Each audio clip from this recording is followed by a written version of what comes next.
أعوذ بالله من الشيطان الرجيم بسم الله الرحمن الرحيم والصلاة والسلام على أشرف الأنبياء والمرسلين نبينا محمد وعلى آله وأصحابه أجمعين وأشهد أن لا إله إلا الله وحده لا شريك له وأشهد أن محمدا عبده ورسوله صلى الله عليه وسلم ثم أما بعد.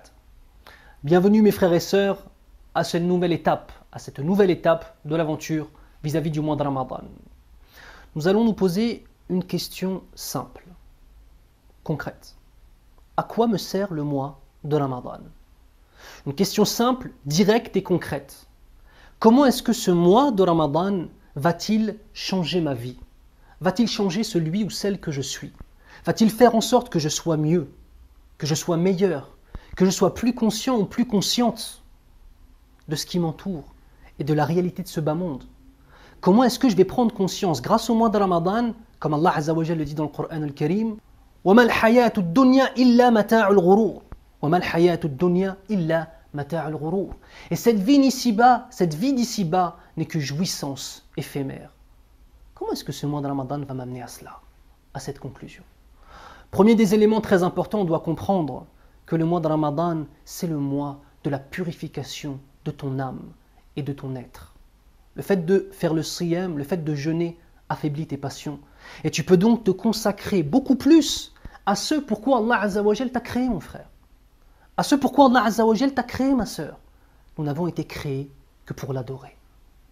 Et lorsque l'homme fait ce pourquoi il a été créé, alors son corps, son âme, son esprit, ses actions, son intelligence, tout trouve un sens. Et à ce moment-là, forcément, on se sent bien. Et plus tu te sens bien, plus tu veux continuer dans cette voie. Plus tu continues dans cette voie, plus ta foi augmente. Et plus ta foi augmente, plus tu aimes Allah Azza wa Jal. Et plus tu aimes Allah subhanahu wa ta'ala, plus tu vas aimer son prophète sallallahu alayhi wa sallam. Tout démarre de là. L'unicité d'Allah Azza wa Jal et la compréhension profonde qu'Allah Azza wa Jal nous voit, nous entend. Qu'il est celui qui nous prédestine dans toutes choses. Qu'il est celui qui nous aime plus qu'une femme aime son nouveau-né. Plus qu'une mère aime son enfant, plus qu'un père aime son enfant. Comprendre qu'Allah Azza wa Jal est le seul digne d'être adoré. Jour après jour. Un véritable travail. Mon frère, ma sœur, comprenez bien une chose.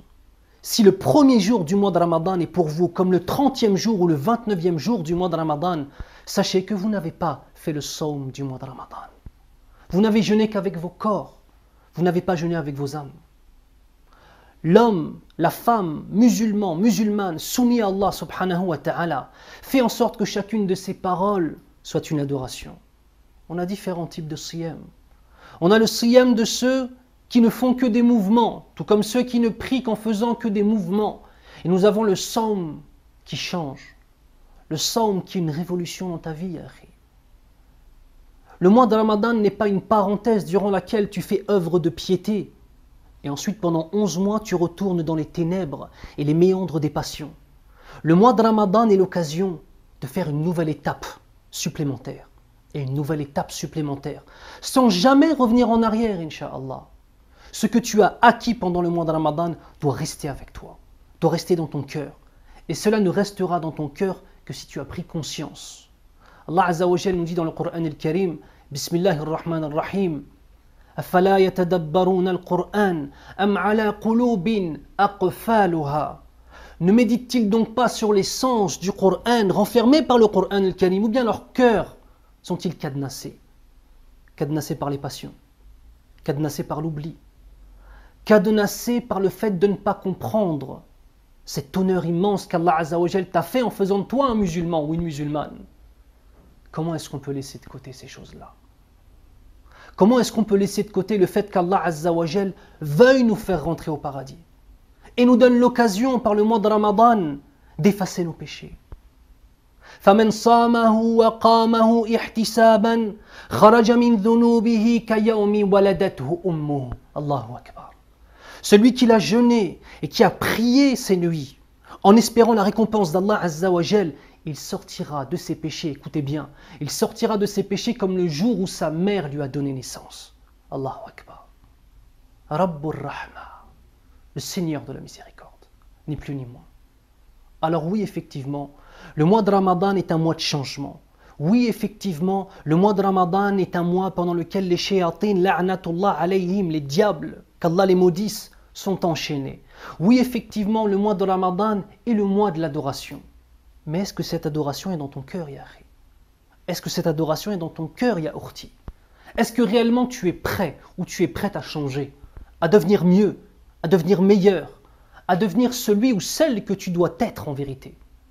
Celui qui dit la ilaha illallah, Muhammadur Rasulullah sallallahu alayhi wa sallam, la seule chose qui doit importer dans sa vie, c'est la soumission à notre Seigneur. Car par la soumission à notre Seigneur, nous atteignons les cimes du bonheur. Subhanakallahumma wa bihamdik, ashhadu an la ilaha illa ant, astaghfiruka wa atubu ilayk.